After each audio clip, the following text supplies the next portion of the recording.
The bridge always looked different at night. Coldwater Bridge stretched over the dark, slow river that wound through the town, a two-lane strip of concrete built in the 1940s, weathered by decades of storms and winters. By day, it was ordinary.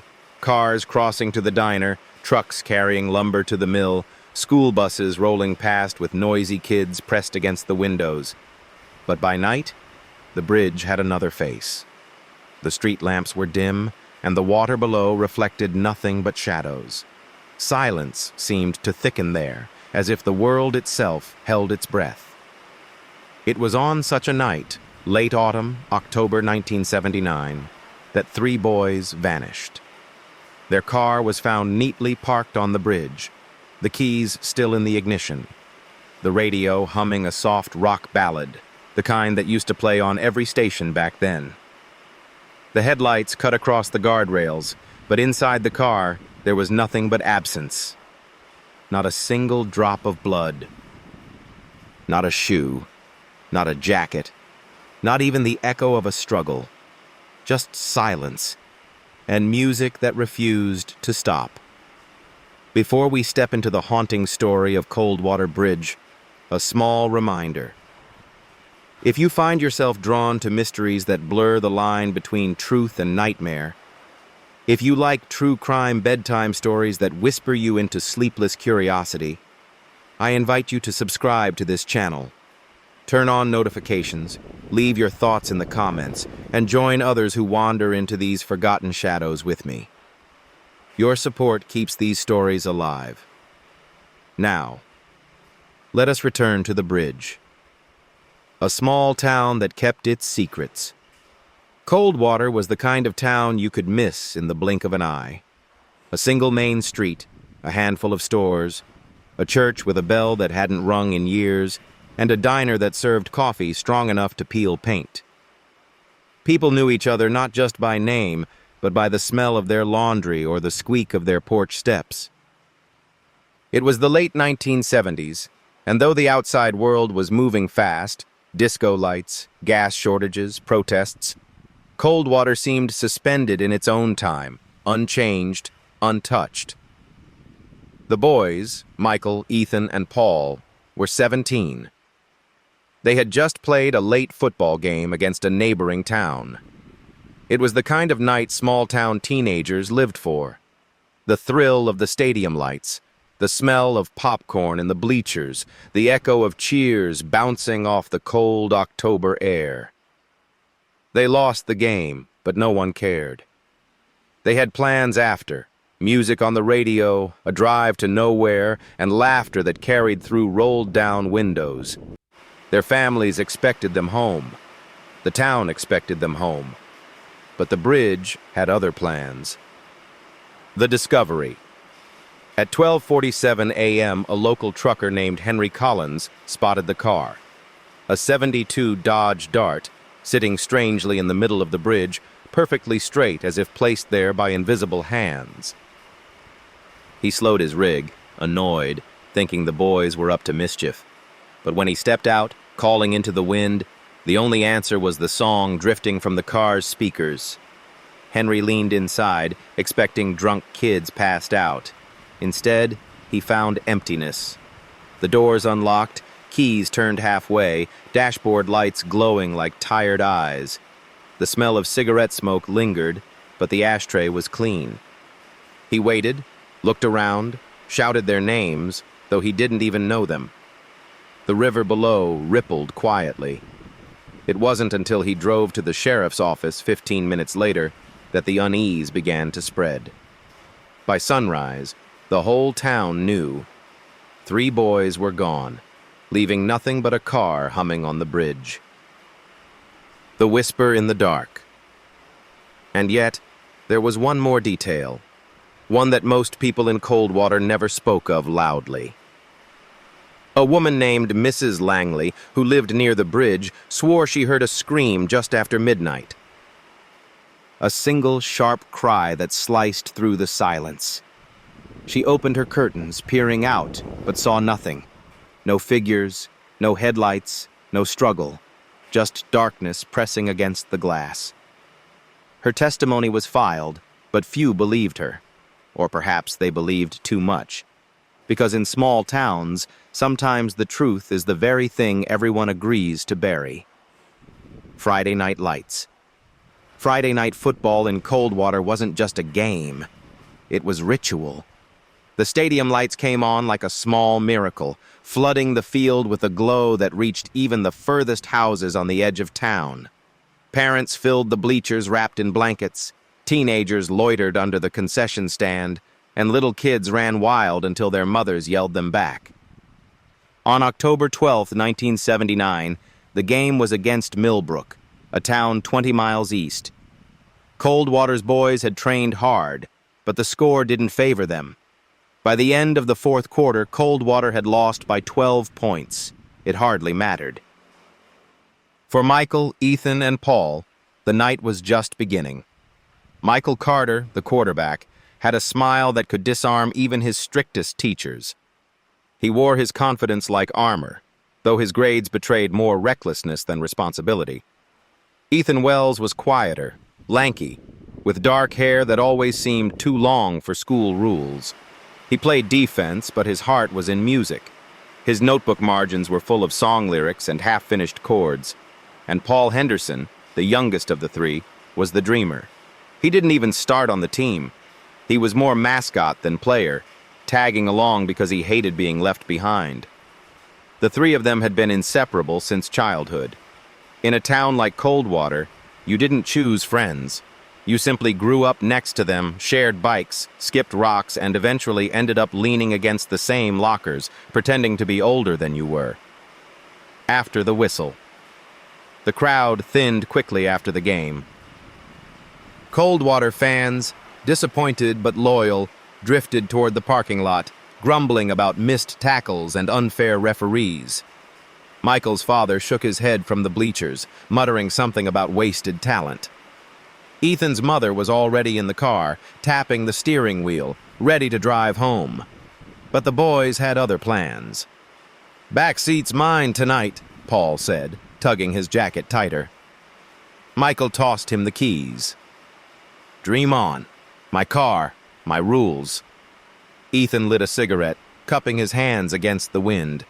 He exhaled slowly, watching the smoke vanish into the cold. "Where are we going?" Michael grinned. "Anywhere but home." That was enough. The last sightings. Several people saw them after the game. At 10:23 p.m., Mrs. Gallagher from the diner noticed the Dodge Dart pulling up outside. The boys came in laughing, ordered fries and cherry sodas, and left within half an hour. They left behind greasy napkins and the echo of their laughter. At 11:07 p.m., a gas station attendant remembered Ethan buying a pack of cigarettes and Michael filling the tank with $5 worth of gas. "Heading out late?" the attendant asked. "Heading out," Michael replied. "No more, no less." At 11:52 p.m., a group of kids claimed to have seen the Dodge heading down County Road 6, the road that led straight to the bridge. Its headlights disappeared into the dark, swallowed by trees. That was the last time anyone saw them alive. Coldwater Bridge, at night. The bridge was not the kind of place people lingered. It stretched 320 feet across the Coldwater River, a wide channel that moved sluggishly most of the year, but swelled dangerously in spring. The guardrails were rusted, paint peeling, initials carved into the metal by generations of restless teenagers. At night, the lamps flickered like tired sentinels, throwing more shadow than light. For decades, stories clung to the bridge like moss. Kids dared each other to run across it at midnight. Some swore you could hear voices beneath the planks. Others said if you stood in the middle and whispered your name, the river would whisper it back. Nobody ever proved it, but everyone carried the unease.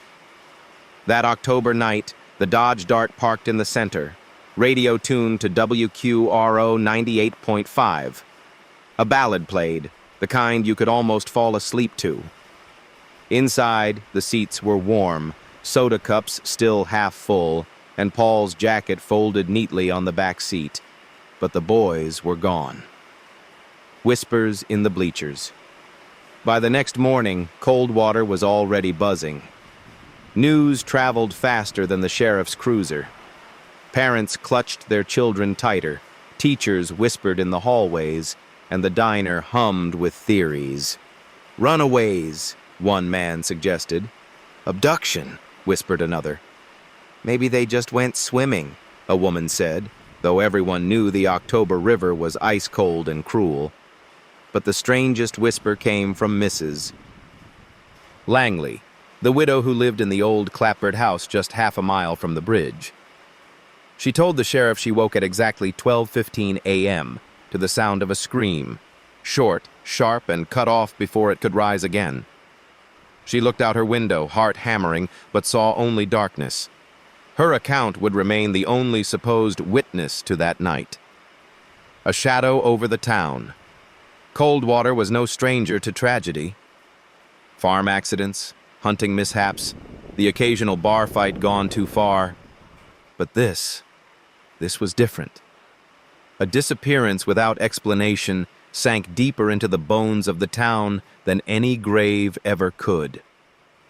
Michael's parents plastered posters on telephone poles. Ethan's mother left his guitar by the window, strings gathering dust. Paul's older sister refused to sleep in his bed, choosing the couch instead. For weeks, the search dragged on. Divers combed the river. Dogs sniffed the banks. Helicopters circled overhead, their lights skimming the water. But the river kept its secrets. It always had. Sheriff Harold Givens. Coldwater's sheriff in 1979 was Harold Givens, a man who had been wearing the badge since before most of the teenagers in town were born. He was in his 50s, with thinning gray hair and a habit of chewing on unlit cigars. Givens was practical to the point of stubbornness. To him, every mystery had a logical explanation, even if it took a while to get there. When Henry Collins, the trucker, came banging on the sheriff's office door in the early hours, Givens assumed it was another late-night prank. Kids often parked out on the bridge, drinking beer or smoking cigarettes, daring each other to do stupid things. But when Collins described the Dodge Dart, lights on, radio still playing, no kids inside, the sheriff's face tightened. Within 20 minutes, his cruiser rolled onto Coldwater Bridge. First impressions. The car was exactly where Collins had left it. Pale blue, slightly dented on the rear bumper, the Dodge looked like any other teenager's ride, but the details unsettled Givens. Keys in the ignition, turned halfway as if someone had meant to restart the engine. Radio on, a song fading into static as the signal drifted. Doors unlocked, no sign of force. Personal items untouched. Jackets, notebooks, half-empty soda cups. Givens leaned into the car. The interior smelled faintly of sweat, gasoline, and French fries. He found no blood, no signs of a fight. On the dashboard sat a cassette tape labeled in Ethan Wells's messy handwriting, "Mixed, Road Night." The sheriff clicked his pen against his notebook and muttered, "Damn strange." The river below. He stepped to the edge of the bridge. The river was sluggish that night, black as oil. He aimed his flashlight down, but the beam dissolved before it could touch bottom. The Coldwater River had claimed lives before, mostly drunks or careless fishermen. But it never returned them quickly. Days, sometimes weeks, and always with signs of what had happened. Here there was nothing, not even a ripple. Gathering the families. By dawn, the families had gathered at the sheriff's office, their voices sharp with fear and disbelief. Mr. Carter, Michael's father, demanded to know why his son's car was left like some ghost sat in it. Mrs. Wells, Ethan's mother, clutched a rosary, whispering prayers between sobs. The Hendersons, Paul's parents, seemed dazed, repeating that he had promised to be home by midnight. Sheriff Givens assured them the boys would be found. Runaways, maybe. A prank. Or they had gone swimming and would turn up at a friend's house. But even as he spoke, his own certainty cracked. The search begins. By mid-morning, volunteers had gathered. Men with flashlights combed the riverbanks. Boats skimmed the water, their motors humming like angry insects. State police were called in. Bloodhounds sniffed the car, then circled aimlessly, whining at the rails before sitting down in confusion. Divers entered the water, their masks reflecting the pale sun. Hours later, they surfaced, shaking their heads. Nothing. No bodies, no clothes, no sign they went in. The bridge itself was swept. Every inch checked for footprints, tire marks, or dropped belongings. Nothing. The pavement held only the ghostly pattern of the Dodge's tires. The whisper of a witness. It was late afternoon when Sheriff Givens knocked on Mrs. Langley's door. The widow was frail, with a shawl wrapped around her shoulders, her living room crowded with porcelain dolls that seemed to stare at visitors. She told him about the scream, just one, short and sharp, sometime after midnight. She was certain it came from the direction of the bridge. She had pressed her ear to the glass, waiting for more, but silence followed. Could have been an owl, Givens suggested. Mrs. Langley shook her head, her eyes wide. Owls don't scream like a boy falling into nothing. Her words followed him back to the station like a chill he couldn't shake. Unease in Coldwater. By evening, Coldwater was buzzing. At the diner, old men stirred their coffee with shaking hands. Teenagers whispered about aliens, cults, or ghosts that haunted the river. Parents kept their children close, as though shadows could reach out from under the bridge. The absence of answers was louder than any explanation. It was the kind of silence that made people invent stories, and Coldwater, though small, had always been fertile ground for stories. Sheriff's notes. In his report that night, Sheriff Givens wrote, "Vehicle located at 12:47 a.m., October 13th, 1979. 3 minors missing. Michael Carter, 17. Ethan Wells, 17. Paul Henderson, 16. No evidence of foul play, no forced entry. Car appeared recently occupied. Witness account, Langley. Possible scream at 12:15 a.m. From vicinity of bridge. River search, negative. Case remains open." But in the margin, in small handwriting never meant for official eyes, he scribbled one more line. Something's wrong with that bridge. A town in lockdown. By the second day, Coldwater felt different. The October air carried a heaviness, as if the town itself had drawn the curtains and turned down the lamps.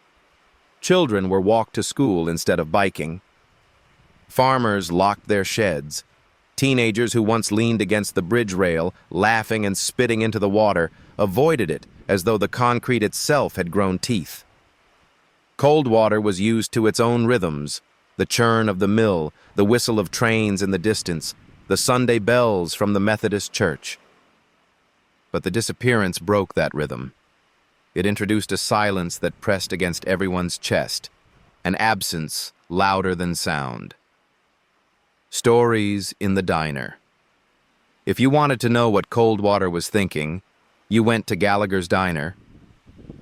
On October 14th, every booth was filled, coffee poured endlessly, pie ordered just to justify sitting longer. At one table, 2 old men argued, "Those boys ran off, maybe hitchhiked west. Kids dream of California, don't they? Leaving a car on the bridge with the keys inside? Doesn't fit. No, someone took 'em." At another booth, 2 teenage girls whispered, "My cousin swears she saw lights under the bridge. Not headlights, blue lights, like fireflies in the water." "That's stupid." "Then where are they?" Rumors sprouted like weeds, and no one pulled them. The sheriff under pressure. Sheriff Givens found himself besieged.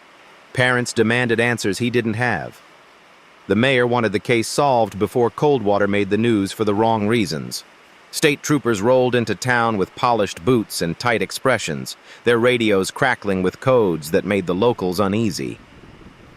Reporters arrived by the third day, notebooks in hand, asking questions with rehearsed sympathy. The townsfolk glared at them, as if speaking aloud about the missing boys might invite something worse. The first letter, on October 16th, 4 days after the disappearance, a plain envelope arrived at the sheriff's office. No return address, no handwriting on the front, only a typewritten label. To the Coldwater Sheriff. Inside was a single sheet of paper, words pressed in neat black letters. They went into the water, but not by their choice. No signature. Sheriff Givens read it 3 times. His hands didn't shake. He was too seasoned for that, but his jaw clenched. He showed it only to his deputies, instructing them to keep it quiet. But nothing stayed quiet in Coldwater. By evening, the diner buzzed with whispers of the letter. Fear in the families. For the families, the letter was a cruel blade. Michael's father slammed his fist on the kitchen table, shouting that someone was playing games. Ethan's mother fainted when the sheriff delivered the news privately. Paul's sister sobbed, whispering, "The river, it always takes something." Neighbors brought casseroles, pies, and awkward silence. The town tried to comfort, but grief was contagious, and everyone felt exposed. Night on the bridge. That night, a group of teenagers dared each other to walk across the bridge. They lasted only halfway before turning back, pale and breathless. One swore he heard whispering under the planks. Another claimed the car radio had turned itself back on. Word spread. By the next day, no one dared go near Coldwater Bridge after dark. Sheriff's private thoughts. Sheriff Givens sat at his desk that night, staring at the letter again. He had seen plenty of cruel pranks. Kids phoning in bomb threats, men writing obscene notes for shock value. But something about this one was different. The choice of words, the cold finality. Not by their choice. He underlined it, then closed his notebook. For the first time in his career, he felt the weight of something larger than law enforcement, something old, something patient. The investigation widens. By the end of the first week, Coldwater felt more like a crime scene than a town. Roadblocks were set up on the 2 highways leading out. State troopers checked cars at random, peering into trunks and glove compartments. Helicopters buzzed overhead, their searchlights carving pale scars across the ground at night. But every sweep ended the same way. Nothing. No footprints, no scraps of clothing, no tire marks beyond the dodges. The bridge was clean, too clean. Sheriff Givens hated it. Cases, in his experience, always left trails. Mud on shoes, broken glass, a careless mistake. But Coldwater Bridge offered only absence, like the boys had been erased rather than taken. The family's fray. The Carter household was the loudest in grief. Michael's father, already a man prone to shouting, became unbearable. He demanded daily updates, storming into the sheriff's office, pounding his fist on the desk. His wife, weary of his temper, withdrew into silence, spending hours sitting in her son's room, staring at the empty bed. The Wells family responded differently. Ethan's mother clung to religion, filling the house with prayers and candles. Neighbors could hear her through the thin walls, reciting verses as though words could anchor her son back to earth. Ethan's younger brother grew restless, getting into fights at school. Paul's family, quiet, modest people, seemed to collapse inward. His father stopped going to work at the mill. His mother left plates of food untouched on the kitchen counter, as if expecting Paul to walk in hungry from practice. His sister, once lively, now spoke only in whispers. Grief carved them each into different shapes, but none of them whole. The diner's dark turn.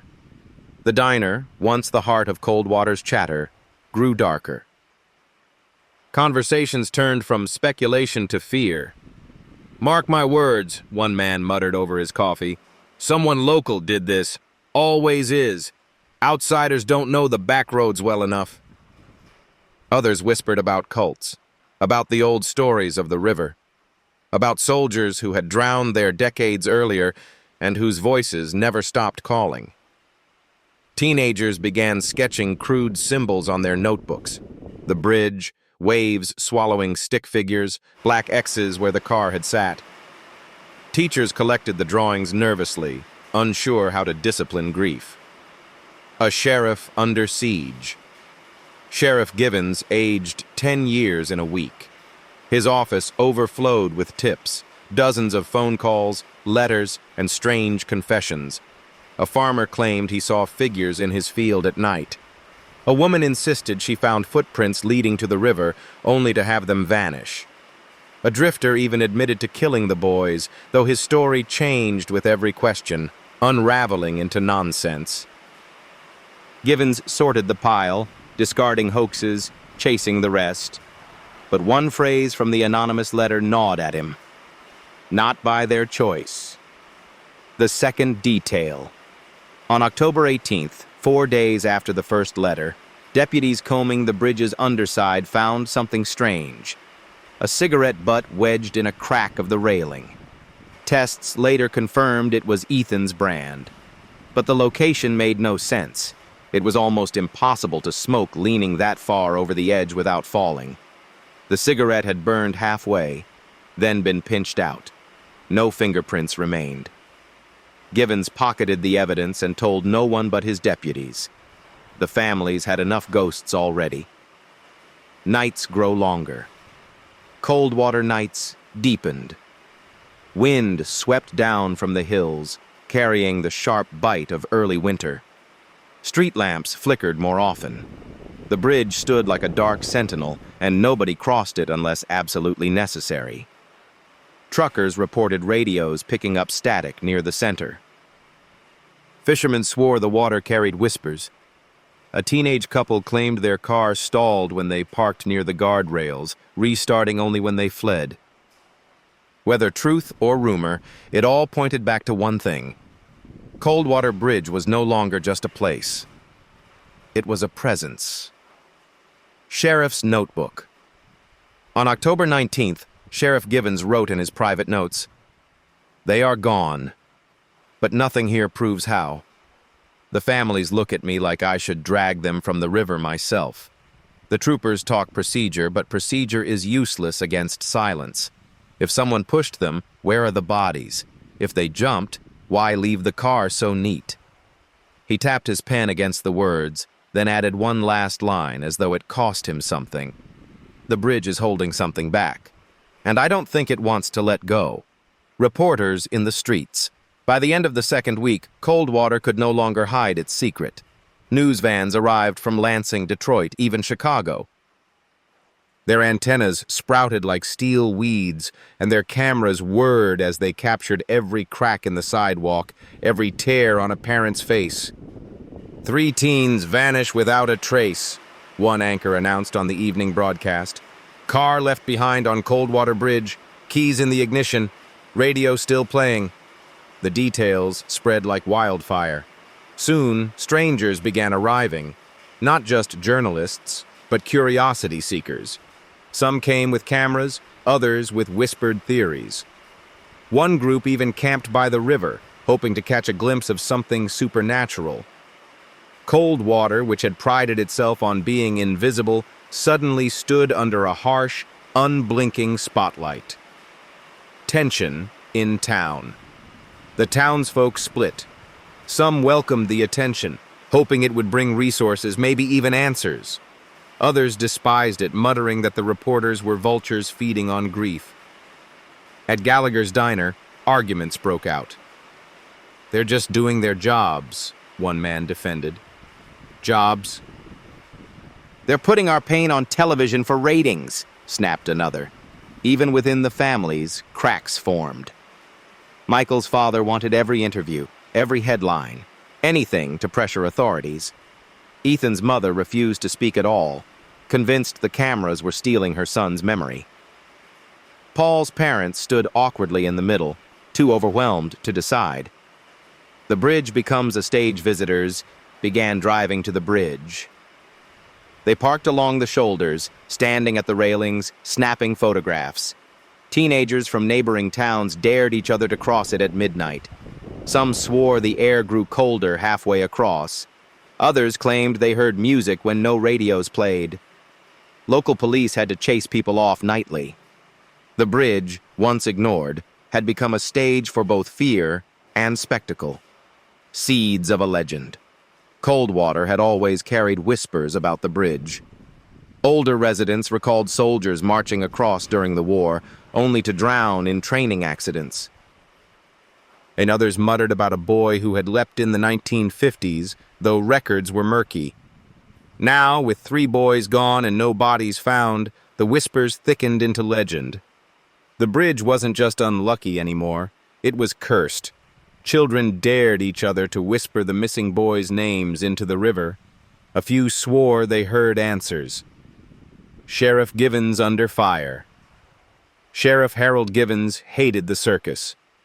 His office rang off the hook, reporters demanding statements, psychics offering visions, even prank callers laughing about the water's appetite. He refused most interviews, his blunt silence only fueling speculation.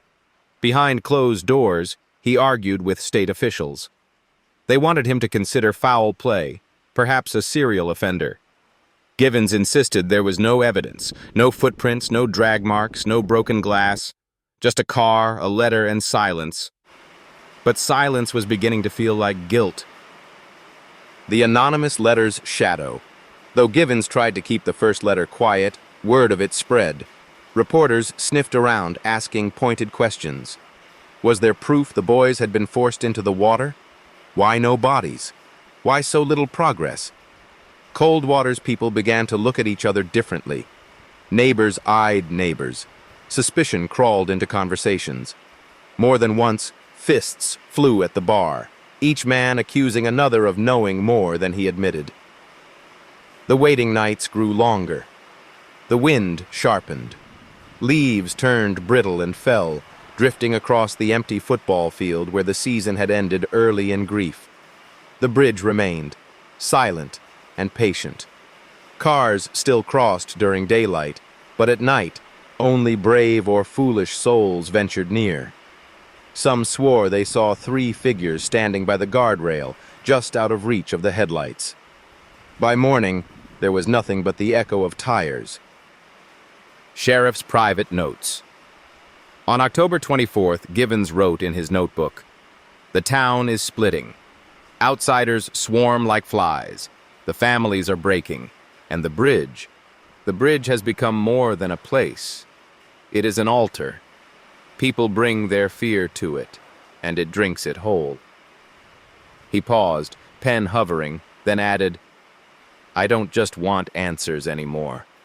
I want to know what the bridge wants." The second letter. It came 5 days after the first. Another plain envelope slid under the sheriff's office door sometime between dusk and dawn. No stamp, no postmark. Inside was the same typewriter's neat, mechanical voice. They screamed once. Only once. The water took the rest. Sheriff Givens stared at it for a long while, jaw tight. He turned the paper over, sniffed it, even pressed it to his cheek as though the fibers might betray a scent. Nothing. Whoever wrote these letters knew details only a witness, or something worse, could know. Mrs. Langley had spoken of hearing a scream, but not to the public. And now, here it was, echoed back in cruel certainty. Givens locked the letter in his desk drawer, but he carried its words like stones in his chest. Whispers of blue light. That same week, reports trickled in from people crossing the bridge after midnight. A trucker claimed he saw faint blue lights flickering under the surface, like lanterns bobbing just beneath the water. A fisherman swore he glimpsed a glow spreading across the current before vanishing. Teenagers, drawn by equal parts fear and thrill, gathered at the riverbank. Some returned pale, insisting they'd seen shapes moving in the glow. Others laughed, calling it swamp gas or headlights reflecting. But when Givens asked them to describe the color, every account agreed. A cold, electric blue. The family's splinter. The second letter shattered what little resolve the families had left. Michael's father became convinced the sheriff was hiding evidence, storming into the station demanding to see the file. Ethan's mother stopped attending church, declaring that no God would allow silence this cruel. Paul's sister withdrew from school altogether, unable to face the whispers in the hallways. Neighbors tried to help, but every casserole dish and folded prayer felt empty against the enormity of absence. Sheriff's unease Givens drove to the bridge alone that night. He parked his cruiser on the shoulder, stepped out, and leaned against the railing. The river moved sluggishly below, black as tar. He lit a cigar, though he never smoked them, and watched. His reflection wavered on the water, but something else shimmered faintly beside it. A trick of the eye, the beginning of blue. He blinked, and it was gone. He wrote later in his private notes. The letters speak like witnesses, but no man has come forward. Are they tormenting us or telling the truth? And if the river glows, what does it hold? Coldwater divides. The town now lived in two camps. One half clung to reason. Runaways, abduction, human crime. The other half whispered of curses, the river's appetite, and lights no science could name. Both camps feared the same thing, the silence. It pressed against doors, seeped into sleep, turned every rustle of leaves into footsteps. Coldwater was no longer simply a town with missing boys, it was a town orbiting a wound. Night at the bridge. On October 29th, a group of reporters stationed themselves by the bridge, cameras ready to capture the mysterious lights. Around 1 a.m., one swore he saw the glow, another saw nothing. The footage, when reviewed, showed only black water and static, but the reporters left unsettled. One whispered to Givens on his way out, "Sheriff, I've been chasing stories for 20 years. That bridge isn't just empty, it's listening." Givens didn't answer. But the words sat heavy. Sheriff's closing thought. That night, in his notebook, Givens wrote only one line. If the water glows, then the boys are still there. Watching, waiting. Gathering at the bridge. On November 1st, exactly 3 weeks after the disappearance, Coldwater decided to gather. The church bells rang at dusk, their hollow chimes summoning the townsfolk to the bridge. Some carried candles, others flashlights, a few clutched photographs of the missing boys. The autumn wind bit sharp, carrying the smell of dead leaves and distant wood smoke. The families led the way, Michael's parents, Ethan's mother, Paul's father and sister, walking slowly, as though their bodies were heavier than stone. Sheriff Harold Givens stood near the railing, arms folded, watching the crowd with weary eyes. By nightfall, more than 200 people stood across the span of the bridge, a river of flickering lights against the darkness. Prayers and silence. The pastor from the Methodist church spoke first, his voice trembling against the wind. He prayed for the boys' safe return, for the family's strength, for answers that felt increasingly impossible. Others followed, neighbors, classmates, even the mayor, his usual bravado stripped away by grief. Then came silence, the kind of silence that pressed on ears, made every candle flicker seem louder. The crowd stood, staring into the water below, waiting for something, anything, to break the stillness. The disturbance. It began with a ripple, just a small shift in the black water, barely noticeable. Then another. Then a faint, bluish shimmer pulsed beneath the surface. Gasps spread through the crowd. "Do you see that?" someone whispered. Candles trembled in hands. The glow brightened, not steady but alive, moving like veins of light beneath the current. Some swore they saw shapes in the glow, shadows of figures, arms reaching upward. Then, from the far end of the bridge, a scream cut through the night, sharp, high-pitched, and gone in an instant. Chaos erupted. Some dropped their candles, which rolled and hissed out on the pavement. Parents pulled their children close. A few bolted for their cars. Sheriff Givens shouted for calm, his voice swallowed by the confusion. He rushed to the end of the bridge where the scream had come from. Nothing. No one missing. No one harmed. Just darkness and wind. But the glow in the water had vanished as suddenly as it came. Aftermath.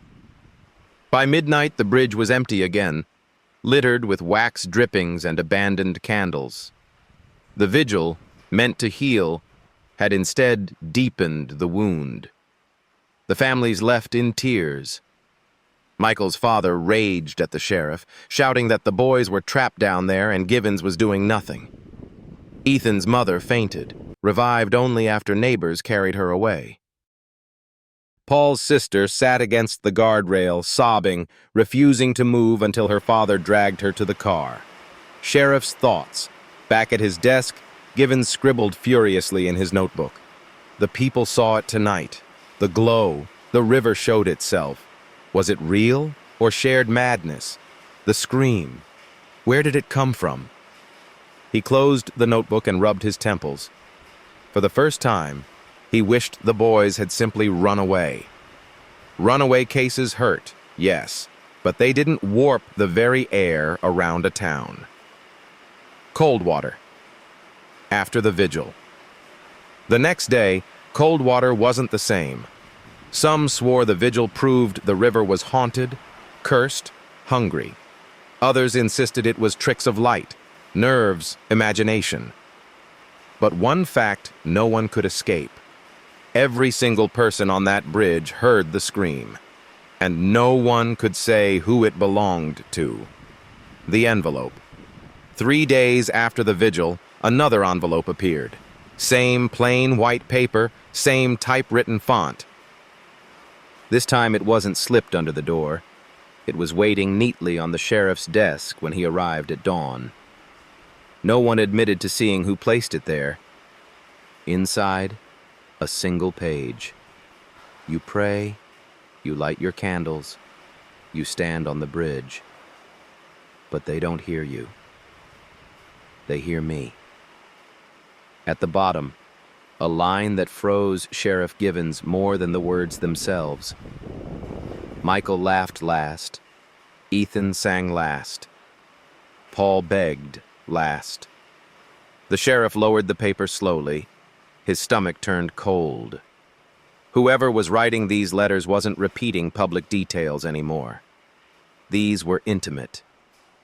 Sheriff's dilemma. He considered telling the families.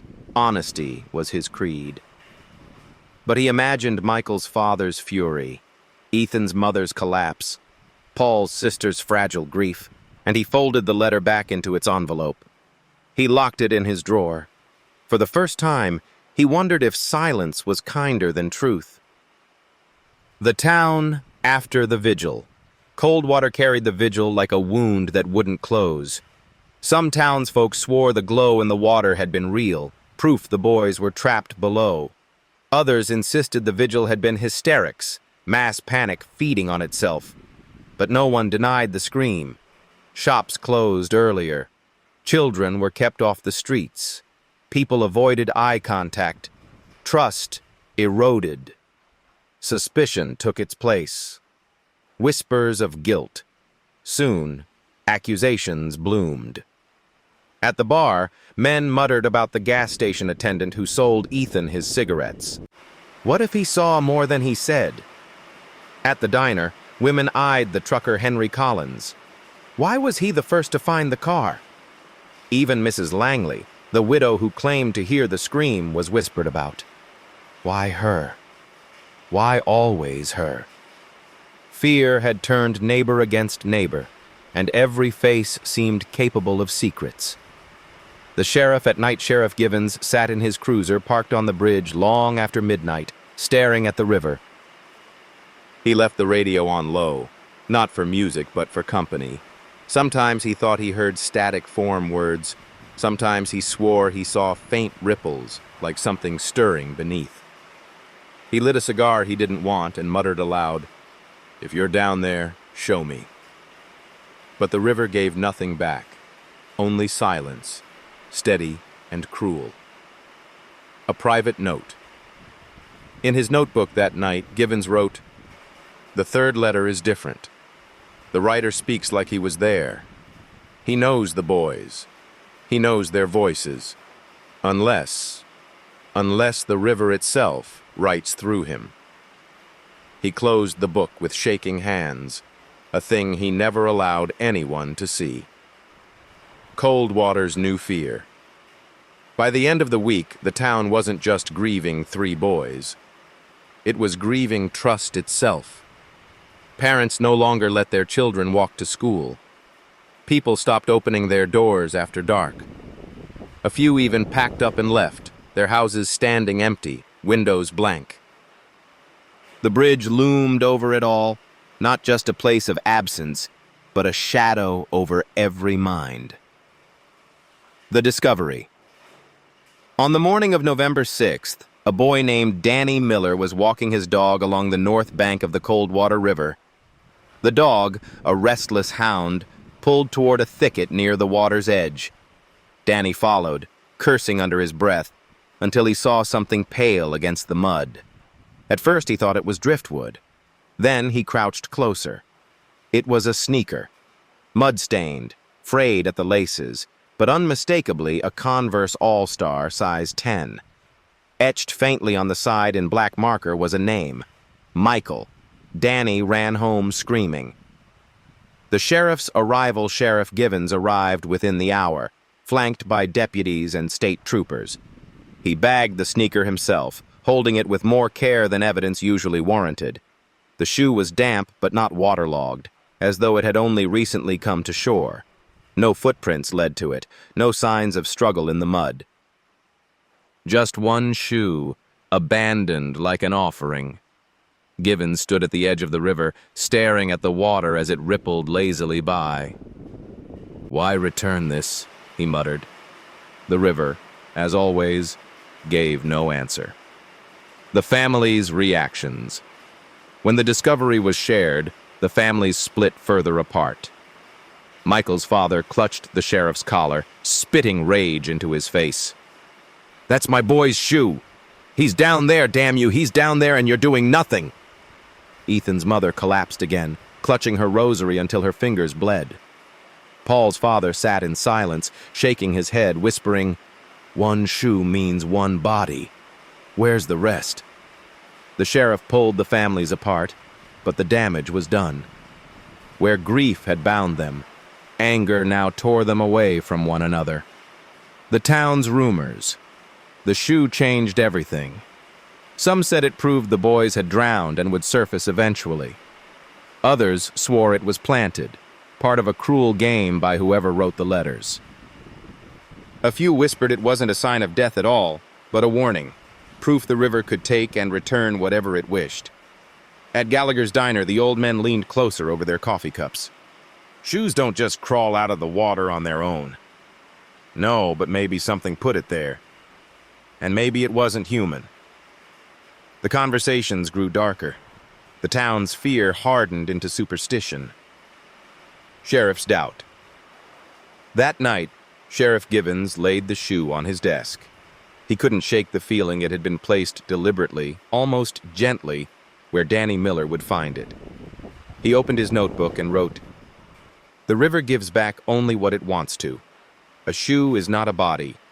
A shoe is not closure. It is a message. But from who? From what?" He stared at the words until his eyes blurred. Then he added in smaller script, "If the river is speaking, I don't know how much longer I can ignore it." Coldwater sleeps uneasy. That night the wind howled through Coldwater like a warning. Candles guttered in windows, doors locked earlier than ever. Parents sat awake listening to the river's distant hum, as if it might rise from its banks and walk into their homes. The sneaker lay in an evidence bag at the sheriff's office. But in every household, it might as well have been sitting at the foot of their beds, reminding them that silence had teeth. The sheriff's resolve. The sneaker had shaken Sheriff Harold Givens in ways he couldn't show. For the first time in his career, he felt the case steering him instead of the other way around. But the letters, those damned, taunting notes, gave him something tangible. Paper, ink, type, human hands. And human hands could be found. He ordered his deputies to canvass every store within 50 miles that sold typewriter ribbons. Most clerks shrugged. Some kept logs, others laughed at the idea of tracking such a thing. But a few offered names, customers, odd purchases. Givens wrote them all down. It wasn't much, but it was a thread. Whispers in Coldwater.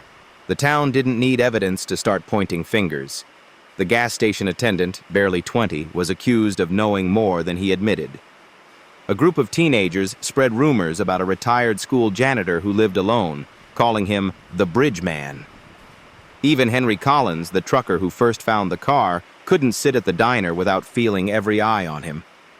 Suspicion became currency. No one spent it carefully. A lead emerges. On November 9th, Deputy Carter, no relation to Michael, came into the sheriff's office holding a slim folder. "Found something," he said. "Library records. Old Miss Wilkins says a man's been using the typewriter in the reference room at odd hours. Always alone. Always tearing out the pages." The man's name, Thomas Rourke, a 34-year-old mechanic.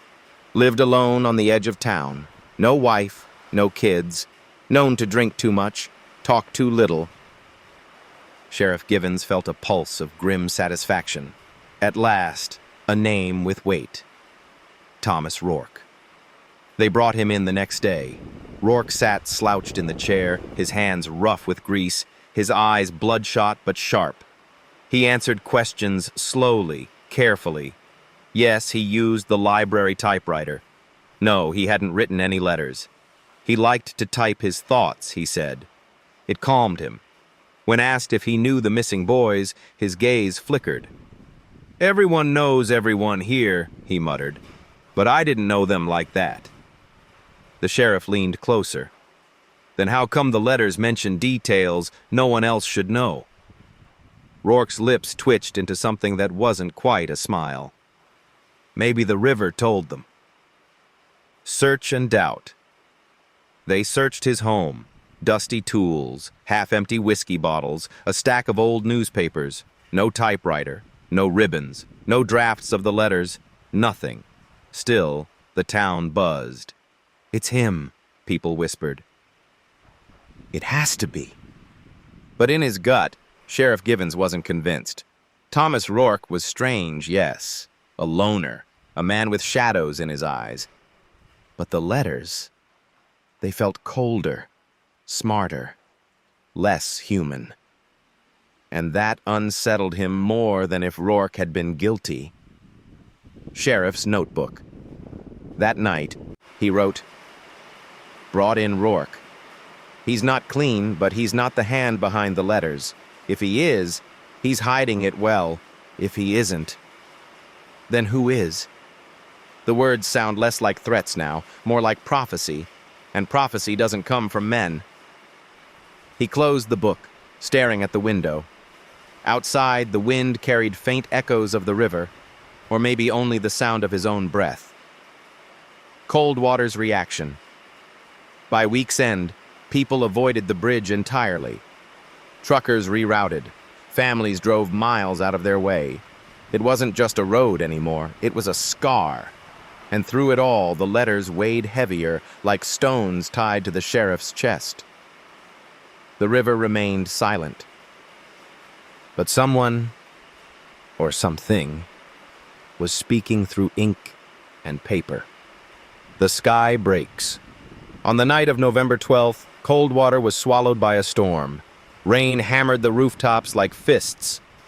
The wind shrieked through the trees. bending branches until they cracked. Lightning carved the horizon in jagged scars. The townsfolk huddled inside, windows rattling, electricity flickering. Storms weren't unusual in November, but this one carried something heavier, a weight that pressed on bones as much as roofs. Sheriff Harold Givens sat in his office, listening to the rain beat against the glass. He almost welcomed the noise. Anything was better than the silence that had haunted Coldwater since the boys vanished. Then the phone rang, a call from the bridge. It was Deputy Carter, shouting over static. "Sheriff, you'd better get out here. Something's happening on the bridge." By the time Givens arrived, his cruiser skidding on rain-slick asphalt, 2 deputies and a handful of townsfolk stood frozen near the guardrail. Flashlights shook in their hands. The storm raged, water streaming across the pavement, but their eyes were fixed on the span. Figures in the rain. At first, Givens thought it was the storm playing tricks. Sheets of rain blurred everything, headlights fractured against the water. But then, shapes. 3 of them. Standing side by side at the center of the bridge. Not clear, not solid, but there. Silhouettes caught in lightning's flash. Tall enough to be boys, still enough to be statues.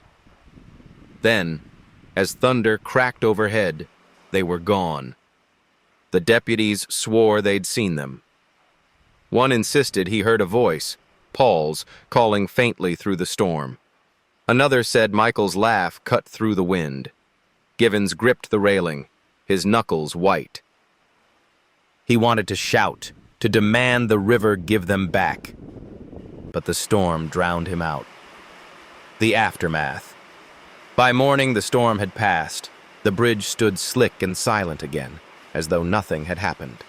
No footprints, no signs of figures, no voices but the returning crows. Still, the story spread. Within hours, the town knew. During the storm, the boys had appeared on the bridge. Proof, some said, that their spirits lingered. Others whispered it was a warning. The river wasn't done. Sheriff's notebook. That night, Givens scrawled in his private journal, his handwriting jagged from fatigue. "I saw them. For a second, I swear I did. Lightning lit them up like bones under skin. They looked right at me. Not begging, not lost, just waiting." He underlined the last word 3 times. Then, as if afraid of what he'd written, he slammed the notebook shut. Coldwater holds its breath.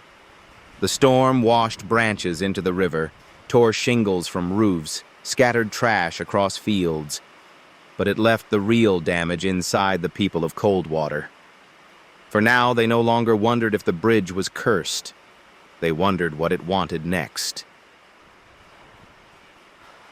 The 4th letter.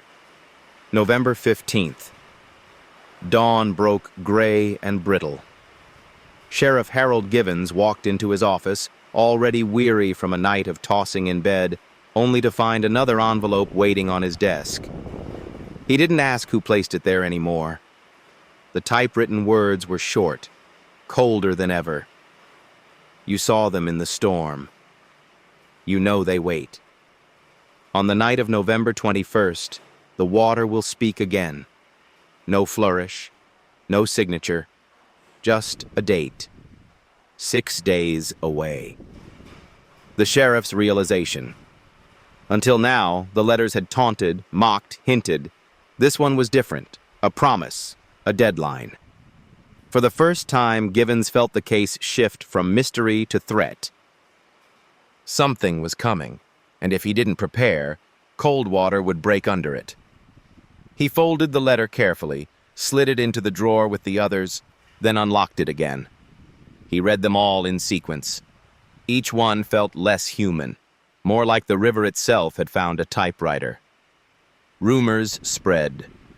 Givens tried to keep the dates secret, but secrecy had long since died in Coldwater. By evening, whispers drifted through the diner, the church steps, the schoolyard. Something's going to happen on the 21st. What? Another storm? More screams? No. The river's going to speak. Speculation grew like fungus in the dark. Some prepared candles, others crosses. A handful of teenagers planned to camp by the bridge, hoping to see whatever came. Parents warned them off, but fear only sharpened their curiosity. Families on edge. The families of the boys unraveled further. Michael's father sharpened his anger into obsession, demanding the sheriff drag divers back into the river before the 21st. Ethan's mother barricaded herself in her house, convinced that prayer was the only shield. Paul's sister, pale and hollow-eyed, wrote her brother's name in chalk across the bridge's pavement every morning, as if to remind the river who it had taken. When asked why, she only whispered, "So it doesn't forget." The sheriff's preparation givens gathered his deputies. "No one's going to set foot on that bridge the night of the 21st, he told them. "Not without me there.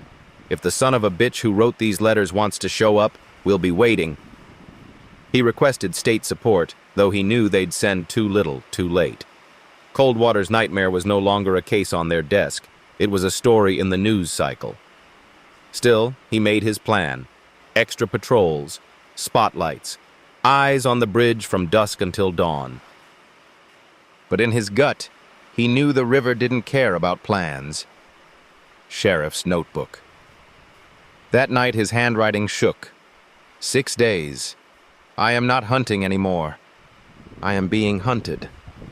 The river has chosen its stage. The boys will be there, or what's left of them. God help us if the water truly speaks. The bridge in waiting. On November 16th, a fog rolled in, thicker than usual.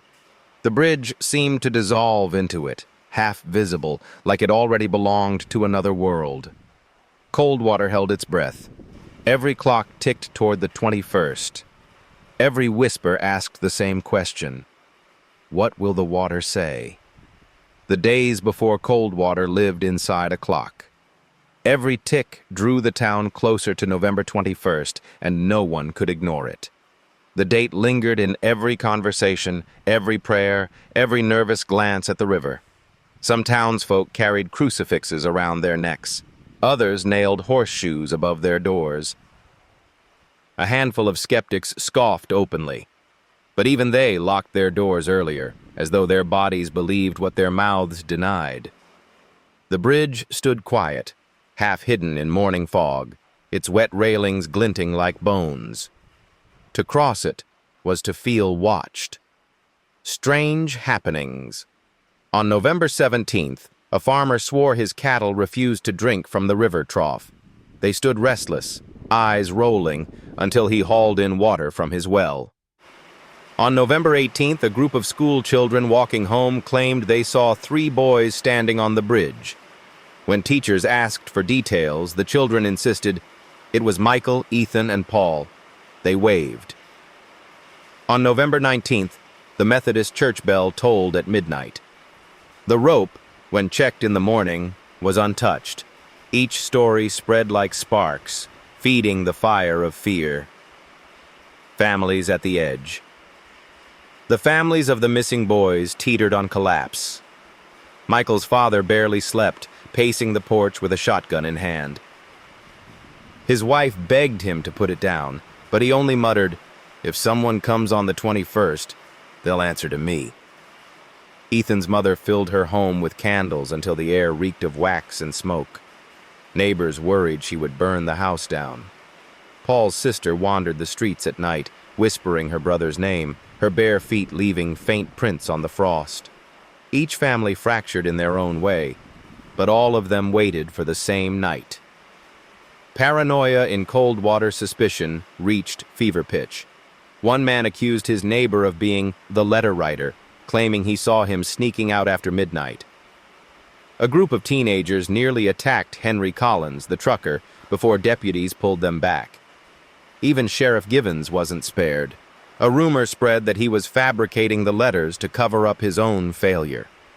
Coldwater had become a powder keg. All it needed was a spark.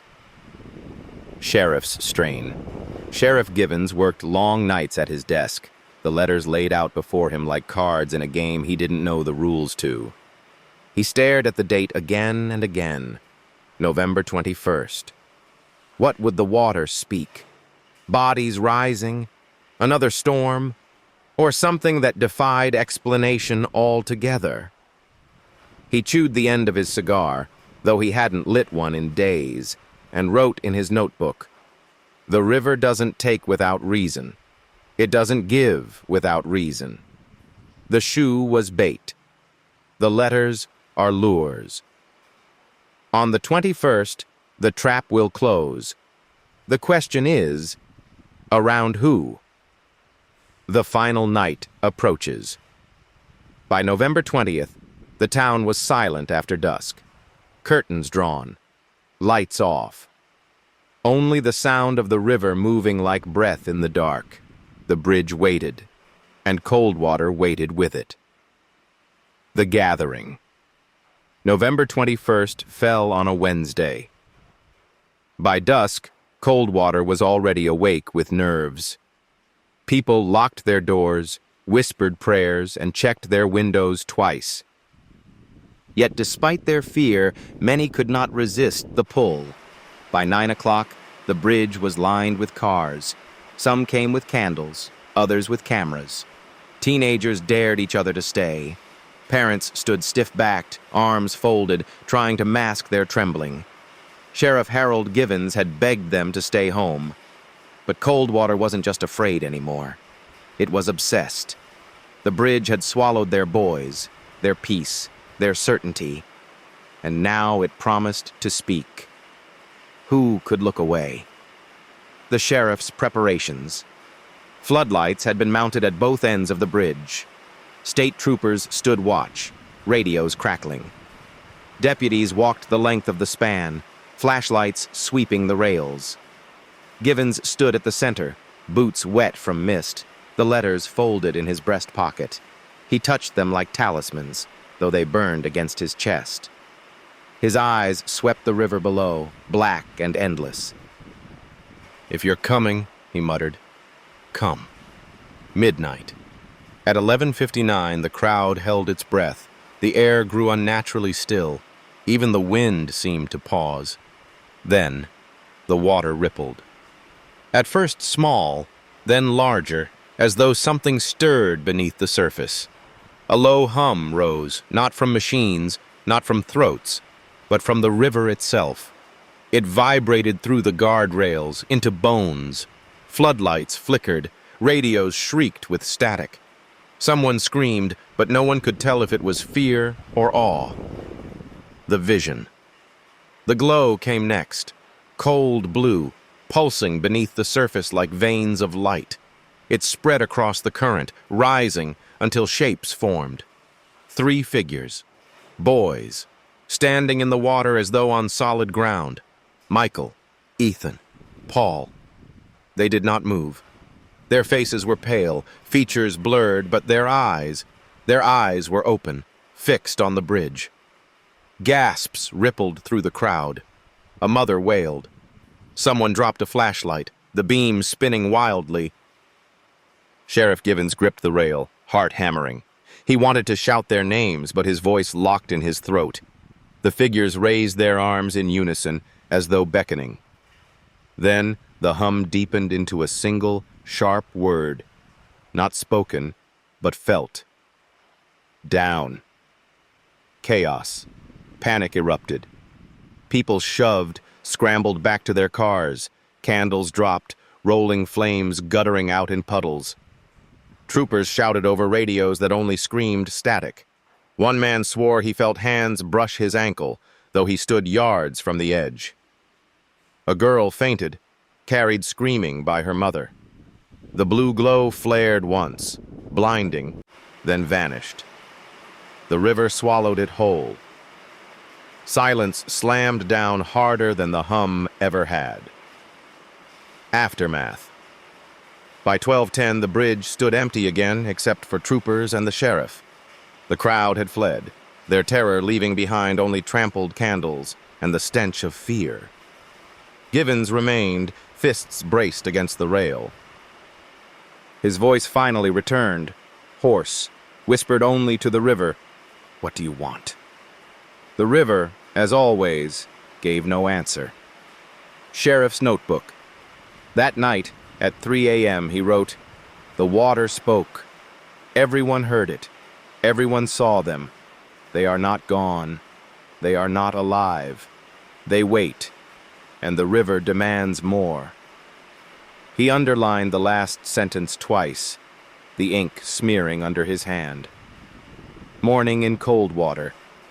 On November 22nd, Coldwater awoke with the taste of ash in its mouth. The storm of the night before had left no debris, no broken railings, no signs of struggle, just the bridge, slick with dew, and the river moving as it always had. But inside the town, nothing was the same. Some whispered they had seen the boys clear as day, pale but alive, their eyes pleading. Others insisted the glow was nothing more than lightning on the water, that fear had twisted the senses of the crowd. Yet nearly everyone admitted to hearing the same thing. The single word, felt in their bones. Down. The families torn further. Michael's father roared at reporters in his driveway. "You saw them! Everyone saw them! Bring them back!" His wife wept quietly at his side, her face hollowed by exhaustion. Ethan's mother refused to leave her home. Neighbors said she sat by the window all night, waiting for the blue light to return.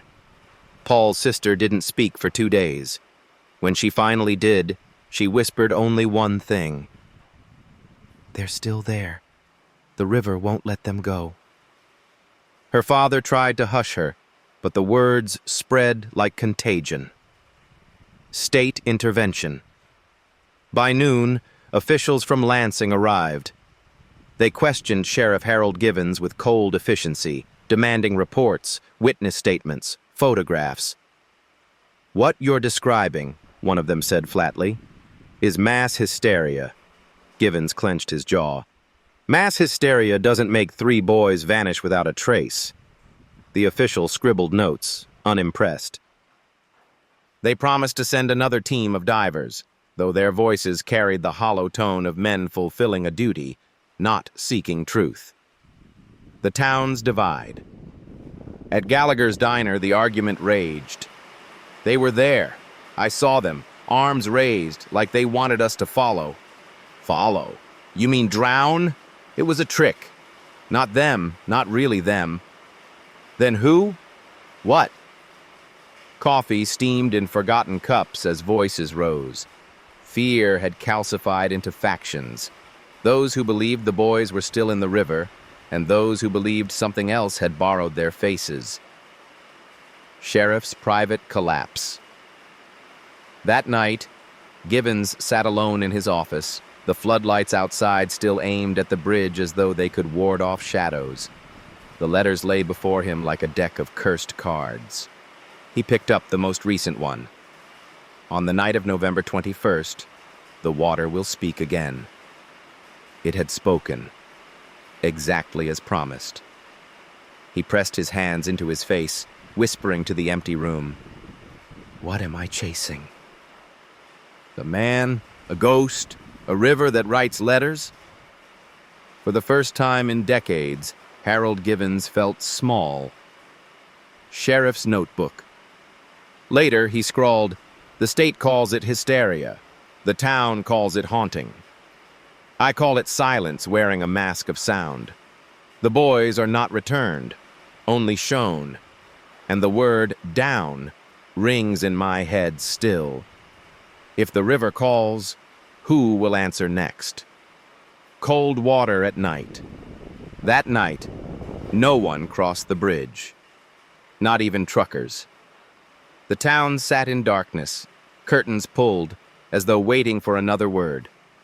The bridge gleamed faintly in moonlight, patient, silent, a stage with no actors.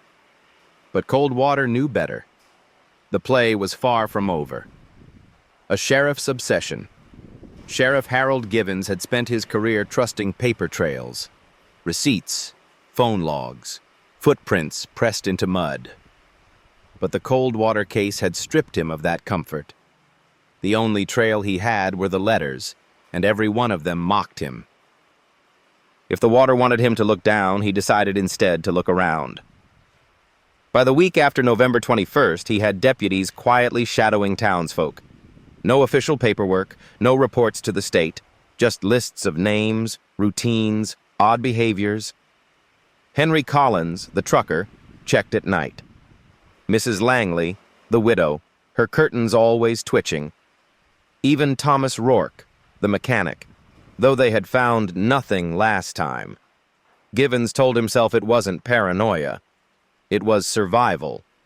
Coldwater's stagnation. The town, however, had stopped moving forward. Businesses struggled. People avoided each other. The grocery store aisles felt thinner. Conversations clipped. At Gallagher's diner, folks still gathered, but the talk had grown brittle. "They showed us their faces," one man said. "That's more than most missing boys ever give." "Showed but not given," another snapped. "The river's holding them like trophies." Nobody laughed anymore. The sound of humor had drained out of Coldwater. Watching the widow, on November 26th, Givens parked across from Mrs. Langley's house. She was the only true witness before the visions began, the one who had heard the scream. Too much of her story aligned with the letters. Through her lit window, he saw her at her usual post, rocking chair, shawl over shoulders, staring out at the bridge as though waiting for something. For 2 hours, she didn't move, didn't turn, didn't sleep, just watched. When midnight struck, she lifted her hand and waved. At nothing. Or perhaps to someone he couldn't see. A chill ran down Givens's spine. He drove away before the shadows convinced him to stay. The river watches back. Later that week, the sheriff walked the bridge alone in the early hours, boots echoing on wet concrete. The town slept behind him, the world muted by fog. He leaned on the rail, staring into the black current. He told himself he was hunting, searching, waiting for the glow. Then he felt it. Not a sound, not a sight. A pressure. The unmistakable sensation of being watched, not by eyes behind curtains or through binoculars, by the river itself. He gripped the railing until his knuckles burned. "What do you want?" he whispered. The water rippled, just once, then stilled. Sheriff's notebook.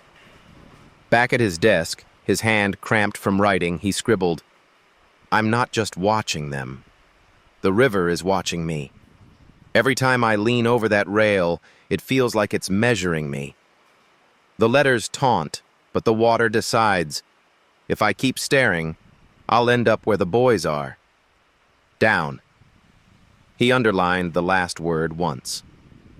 Coldwater in waiting.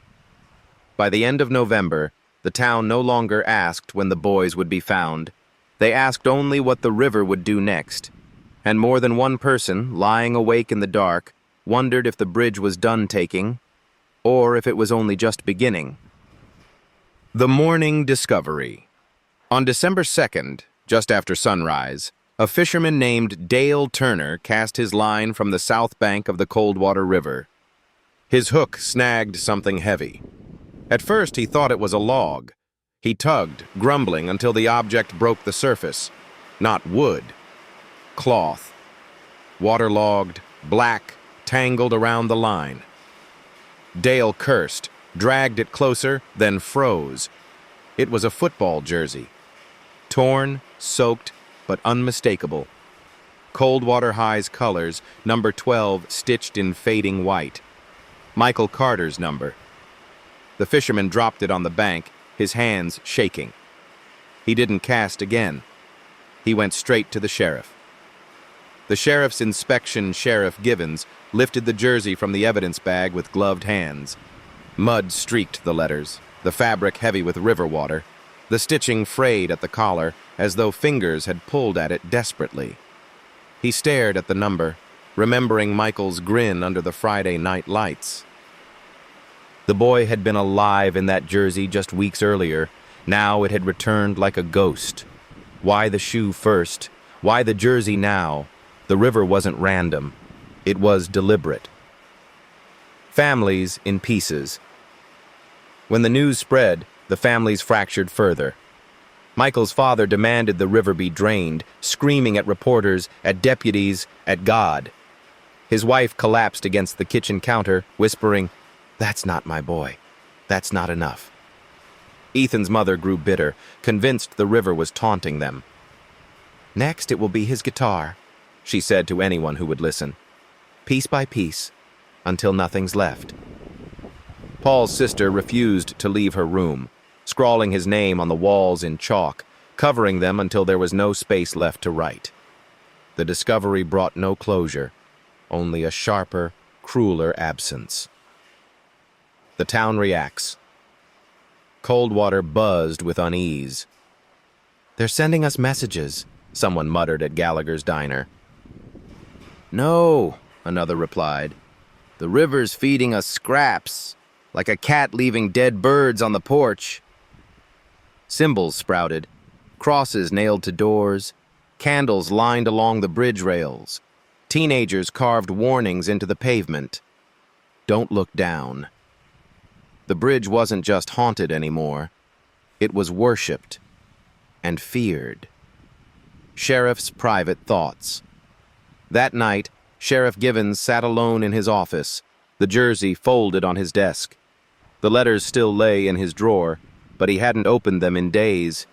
He didn't need to. The river was speaking more clearly now.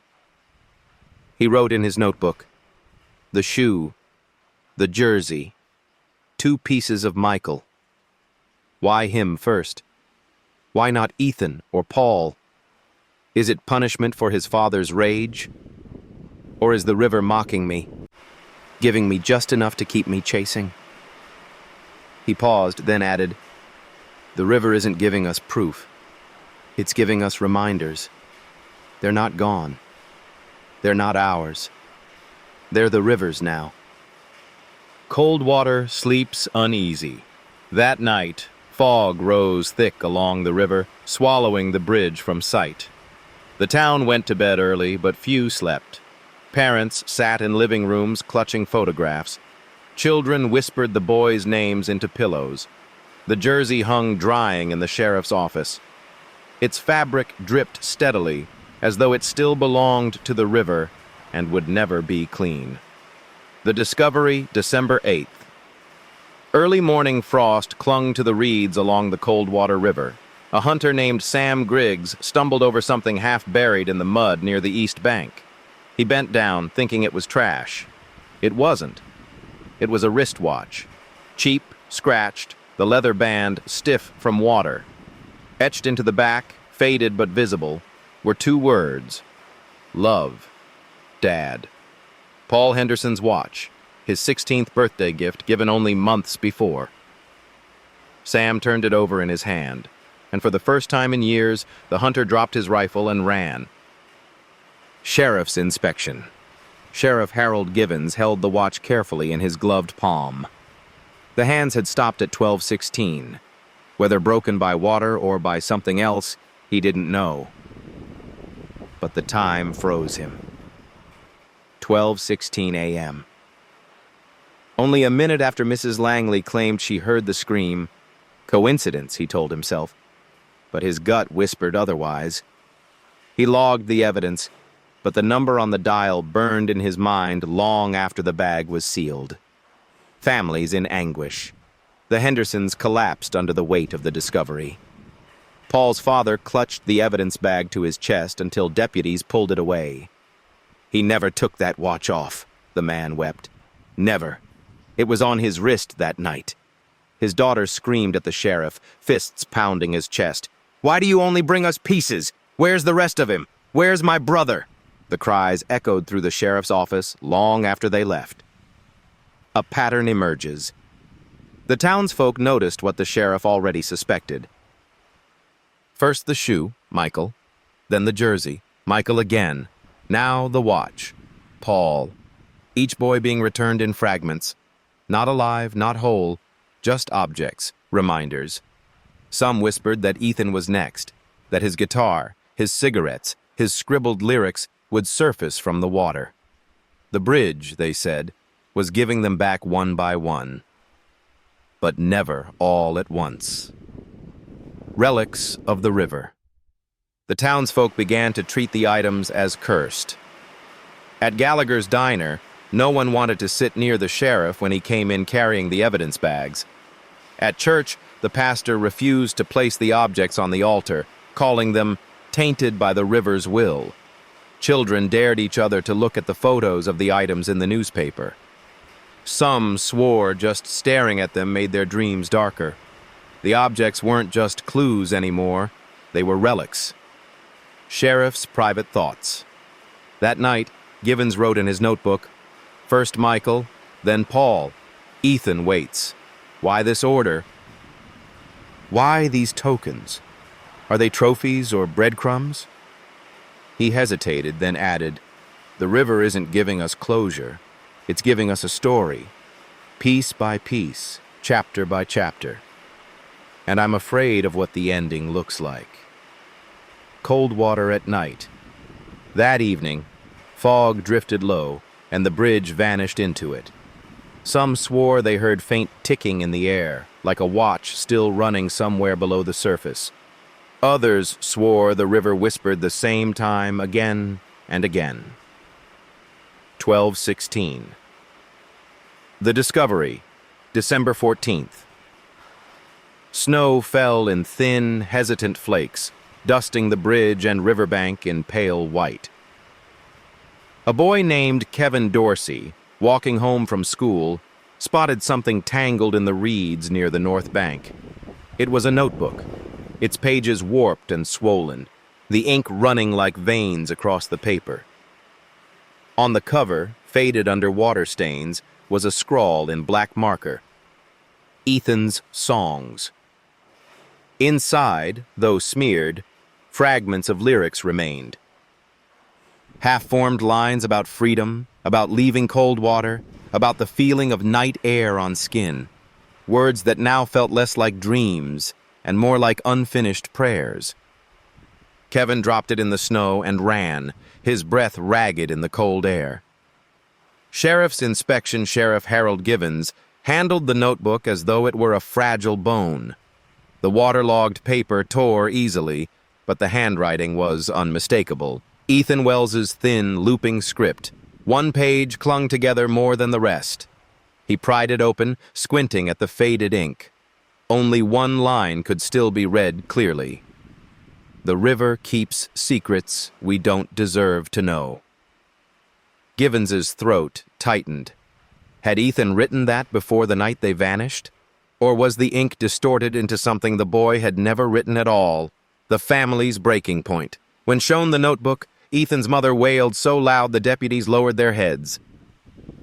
She clutched the soggy pages to her chest, refusing to let go, whispering, "He was still writing. He was still dreaming." Michael's father stormed out, shouting that the river was mocking them. Paul's family said nothing, their silence heavier than any words. The three families, once united by grief, now looked at each other like strangers bound only by a curse. The town's reaction. The townsfolk murmured about the pattern. First Michael's things, then Paul's, now Ethan's. The river wasn't random. It was methodical, feeding them piece by piece, never enough to satisfy. Some began leaving offerings by the bridge, flowers, crosses, even trinkets of their own children, as though bargaining with the water, as though hoping it might give more back. Others warned against it, whispering that the river only took more the moment it was given something. Relics of silence. The notebook joined the shoe, the jersey, the watch in the sheriff's evidence room. 4 artifacts, lined like mourners at a funeral. Deputies avoided the shelf, swearing the room grew colder near it. Givens himself refused to look at them all at once. He could stomach each token separately, but together they felt like the river's altar, and he its unwilling priest. Sheriff's notebook. That night, He wrote with shaking hands, 3 boys, 3 tokens. The river speaks in order, in ritual. Shoe, jersey, watch, notebook. What comes after possessions? What comes after memories? He paused, then scrawled one final line in the margin. The river doesn't just want to remind us. It wants to finish something. Coldwater holds its breath. That night, the snow deepened. The bridge disappeared into a white hush, but beneath it the water still moved, dark and patient. Some townsfolk swore they heard faint music drifting from the river, a broken melody carried on the wind. A song with no words, fading before anyone could finish listening. They said it sounded like Ethan, the sheriff's decision. By mid-December, the pattern was undeniable. The river had given back fragments of all 3 boys: Michael's shoe and jersey, Paul's watch, Ethan's notebook. Each returned deliberate, as though marking chapters in a story no one else could control. Sheriff Harold Givens, weary and sleepless, felt a thought gnawing at him. What if the river doesn't just take on its own? What if it answers when it's given something? And so, one night, he carried an object to the bridge. The object. It was his own pocket watch. Brass, old, handed down from his father. He had carried it for 30 years, the steady tick comforting him on long shifts. Now he stood in the center of the bridge, the river whispering below, the December wind clawing at his coat. He set the watch carefully on the railing. "Take it," he muttered. "If you're so hungry, take it and show me what you want." He turned his back, walked to his cruiser, and sat with the headlights off, eyes fixed on the railing. The vanishing. At first, nothing happened. The watch glinted under the moon, untouched. Minutes crawled. Then, a ripple. Not in the river, but in the air, the kind that makes your skin prickle before thunder. The watch shuddered once, twice, and then it was gone. No fall, no splash. Simply vanished, as though swallowed by the air itself. The return. 2 days later, a deputy brought an evidence bag to the sheriff. Inside was the watch, his watch, found half buried in the mud a mile downstream. But the face was cracked, and the hands pointed to a time that froze him cold. 12:16. The same time Paul's wristwatch had stopped. Givens dismissed the deputy with a curt nod. Only when he was alone did he clutch the watch to his chest, his breath ragged. The town's growing unease word spread, though Givens never admitted the truth. Townsfolk whispered that the sheriff had fed the river. Some said he was cursed now, that his soul would be the next offering. At the diner, old men shook their heads. "You don't bargain with water," one said. "You don't test what's deeper than you." But others muttered he had done the right thing. If the river wants sacrifice, better a watch than a boy. Sheriff's notebook. That night, Givens wrote with a trembling hand, "The river answers. I gave, and it gave back. Not whole, not intact, but marked. 12:16 again. Always 12:16. The river doesn't just feed us scraps. It keeps time, and it is counting down to something." Coldwater at night. Snow fell heavier, muffling the town in white silence. The bridge loomed in fog, its lamps glowing faint, halos in the dark. And deep below, unseen, the current carried secrets. Not away, but closer. The gathering in the hall. On December 18th, the townsfolk crowded into the old VFW hall. Folding chairs creaked, the air thick with sweat and fear despite the cold outside. A chalkboard stood at the front, dusty, unused since the last town election. The mayor, pale and weary, opened the meeting with words no one wanted to hear. "We must decide what to do about the bridge." Murmurs swelled. Some eyes lit with relief, others with suspicion. "Destroy it," a man called out. "Blow it to pieces. If the river wants to haunt us, let it do it without a road above it." "Without the bridge," another snapped. "The mill trucks can't cross. We'll cut ourselves off. That bridge feeds us more than it curses us." The room fractured, voices clashing like steel. The families. "Speak." Michael's father stood, fists trembling. "Tear it down. That bridge stole my son. If it stays, it'll steal more." Ethan's mother shook her head, tears running down her face. "You can burn the bridge, bury the bridge.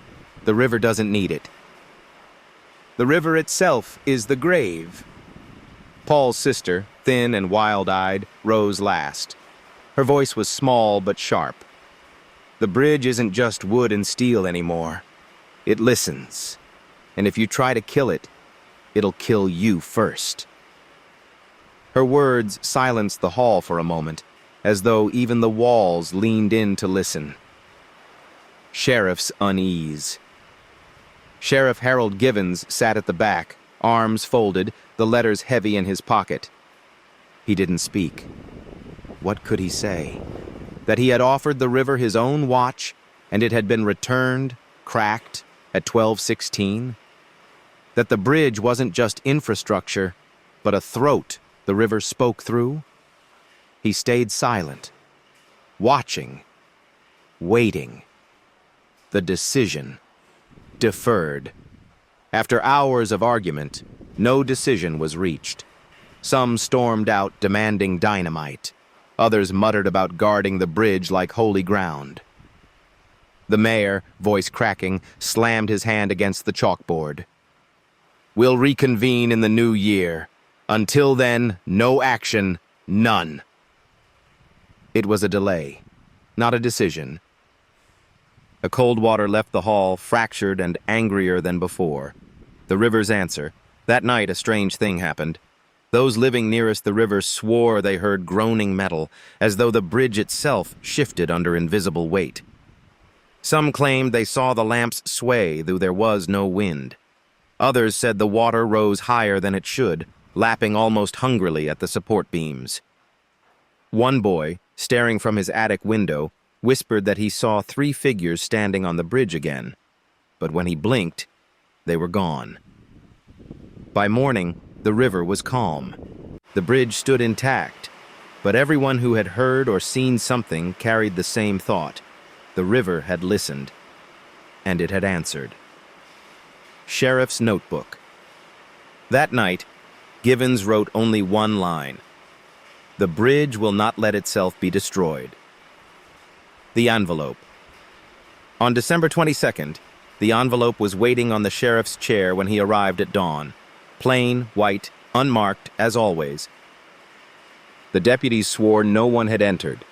Inside, the typewritten page carried fewer words than ever, but each cut sharper than a blade. The river has its story. 3 is not the end. Another offering will come. Will you choose, or will it? Sheriff Harold Givens sat frozen. His thumb rubbed the edge of the paper until it tore. The river wasn't done. The sheriff's fear. This letter was different. It didn't just recall the past. It promised the future. Another offering. Another victim. Givens imagined the boys again, pale in the water, their arms raised. But this time, he saw more figures beside them. Empty spaces, waiting to be filled. He folded the letter and slid it into his drawer with the others, but the words echoed in his head long after the paper was hidden. Whispers in town. The rumor leaked quickly, as all things did in Coldwater. Another offering, people muttered at Gallagher's diner. Another child, maybe. The river wants more. Some parents pulled their children out of school. Others nailed boards over their windows, as though wood could stop water. One man, pale with fear, muttered, "If we don't give it someone, It'll take who it wants. No one dared answer him. The family's breaking point. The families of the missing boys splintered further. Michael's father declared he would stand on the bridge every night with his shotgun. "If the river wants blood," he shouted, "it'll take mine first." Ethan's mother collapsed into silence, rocking back and forth in her chair as though waiting for her son's name to be written next. Paul's sister carved words into her bedroom wall with chalk and nails. "It won't stop. It never stops." Sheriff's notebook. That night, Givens wrote with a trembling hand, "The fifth letter is a threat, another offering, another victim. It asks if I will choose. If I do nothing, the river will. I have carried this badge for decades, but no oath prepared me for bargaining with water." He paused, then added in smaller script, "The river doesn't take, it collects. The bridge in waiting." That night, fog thickened again. The lamps flickered, and those few who dared cross swore they heard the faint sound of splashing. Not behind them, not ahead of them, but beneath them, as though someone unseen was already walking in the water. Fear turns to accusation. By Christmas Eve, Coldwater was no longer whispering. It was shouting. The fifth letter's words, "Another offering will come," had rooted deep into the town's collective mind. Parents locked their doors, kept their children inside. Neighbors eyed each other with suspicion. And then came the shift. The quiet, poisonous thought no one wanted to voice at first. If the river demands someone, maybe it must be given someone. The first accusations. It began at Gallagher's diner. A man slammed his fist on the counter, declaring, "This started with outsiders. With that Rourke fella, skulking at the library typing his nonsense. He's the one the river wants." Others disagreed. "No, it's the Henderson family. Paul's watch came back. That means their bloodline is cursed. Maybe if they go, the rest of us are spared." The arguments spread like cracks in glass. Soon entire families were whispered about. The drifter who stayed too long, the widow Langley with her twitching curtains, the Carter household with its father's violent rage. Sheriff's intervention. Sheriff Harold Givens stormed into the diner one evening, slamming his badge against the counter. "Listen to yourselves," he barked. "You're talking about turning on your own. There is no sacrifice, no choosing. This is a crime, not a curse." But his words rang hollow. Even he didn't fully believe them anymore. When he left, the whispers resumed, quieter but sharper. The Hendersons targeted. 2 nights later, the Hendersons woke to find crude chalk markings on their front door, 3 X's and the word "down." Paul's father scrubbed it clean, but neighbors avoided their house. Paul's sister stopped leaving her room. His mother sat on the porch in silence, clutching a Bible, though her lips never moved. The town had chosen its scapegoat. The sheriff's dilemma Givens doubled patrols near the Henderson home, but even his deputies looked uneasy. "Sheriff," one muttered, "what if the river does want one of them? What if keeping them safe puts the rest of us in danger?" Givens snapped, "Our job isn't to feed fear, it's to fight it." But when he walked the bridge alone that night, he whispered to himself words he would never admit aloud. What if they're right? The river's silence. That night, the river gave nothing. No glow, no hum, no fragments, just silence. And somehow, that silence felt more dangerous than sound. Sheriff's notebook. The town has turned on itself. They speak of sacrifice now. The Hendersons are marked. If the river wanted another offering, perhaps it has already chosen, not through letters, but through fear. Fear is the river's current. It pulls us all the same way. Coldwater on edge. By the end of December, the town was brittle, ready to snap. People watched the Henderson home like it was both a curse and a shield. The bridge loomed in fog, patient, waiting. And beneath it, the water moved steadily, like breath held too long. The door. On the morning of December 28th, Paul Henderson's mother opened her front door to find an envelope pinned there with a rusted nail. The paper was damp from frost, edges curled, but the words were sharp. Sheriff Harold Givens arrived minutes later, summoned by frantic neighbors. He pulled the envelope free, slid the paper out with gloved hands. Typed letters stared back at him. "The river is not done." Paul was the youngest, but he was not the last. When the new year comes, another will follow him. The bridge chooses. You cannot stop it. The sheriff's fury Givens crushed the letter in his fist, fighting the urge to tear it apart. But the families stood watching, the Hendersons pale with terror, their neighbors whispering behind cupped hands. "This isn't the river," Givens barked. "This is a coward with a typewriter, someone feeding your fear." But even as he said it, his voice lacked conviction. He had seen too much, heard too much. The town's breaking point word spread by noon. The Hendersons' house became a magnet for eyes, some full of pity, others sharp with suspicion. At Gallagher's diner, a man spat into his coffee. "If the river marked them, best let it take what it wants, before it comes for ours." That night, stones rattled against the Hendersons' windows. The family huddled inside, trembling, as voices whispered in the dark, "Down! Down!" By morning, someone had chalked the word "offering" across their porch steps. Sheriff's strange Sheriff Givens stationed deputies at the Henderson home, but even they looked uneasy. One admitted quietly, "Sheriff, the town's right. Something's coming. And if the bridge wants them..." Givens snapped, "The bridge doesn't want anything. It's water and concrete." But his own words rang hollow, even to himself. Sheriff's notebook. That night, Givens wrote with a trembling hand, "Letter 6. Not sent to me. Sent to them. This is no longer warning the law. It's warning the bloodline. Paul's family is marked. The words say, another will follow him. Does that mean a brother, a sister, or someone else the river has chosen?" He scrawled harder, ink blotting the page. "The river doesn't just haunt us. It directs us." The bridge in waiting. On December 29th, fog swallowed the bridge again. A patrolman swore he saw faint footprints on the wet pavement leading halfway across, small, child-sized, before stopping abruptly at the center.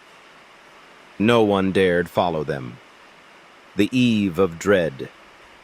December 31st arrived heavy with silence. No fireworks cracked, no music played. Families stayed behind locked doors, blinds drawn. Church bells remained still, as if refusing to mark the hour. Coldwater was not celebrating the new year. It was waiting for it. Sheriff Harold Givens drove the empty streets, headlights sweeping across shuttered homes. Deputies patrolled in silence. Radios turned low. Everyone moved like actors in a play they hadn't agreed to perform. The sixth letter's words echoed through every mind. When the new year comes, another will follow him. The watch on the bridge. By 11, Givens was on the bridge with 3 deputies and 2 state troopers. Floodlights glared against the fog, illuminating the rails like skeletal arms. The river below moved sluggish, dark, reflecting nothing. The men shifted nervously, boots crunching frost. No one spoke. The hour hand crawled closer to midnight. Midnight. The clock struck 12. At first, nothing happened. No glow, no hum, only the distant bark of a dog and the river's quiet breath. Some of the deputies exhaled in relief. Then, a sound, a splash. Not small, not accidental, heavy. like a body entering water. The men rushed to the rails, flashlights sweeping wildly. For a heartbeat, they saw nothing. Then, faintly, a head broke the surface. A figure struggling, arms thrashing silently in the glow of the beams. "Jesus Christ!" a trooper shouted. They scrambled for ropes, for anything. But the figure sank too quickly, swallowed in seconds. The river rippled once, then stilled. The roll call. By dawn, the town knew. A boy was missing. Not Michael, Ethan, or Paul. They were long gone. This was Danny Miller, the 13-year-old who had once found Michael's shoe. His bed was empty. His parents had thought him asleep. The river had chosen. The family's collapse. The Hendersons, already marked, locked themselves in their home, certain they were next. Michael's father raged louder than ever, shouting at the sheriff to burn the bridge. Ethan's mother lit dozens of candles, her home glowing like a church.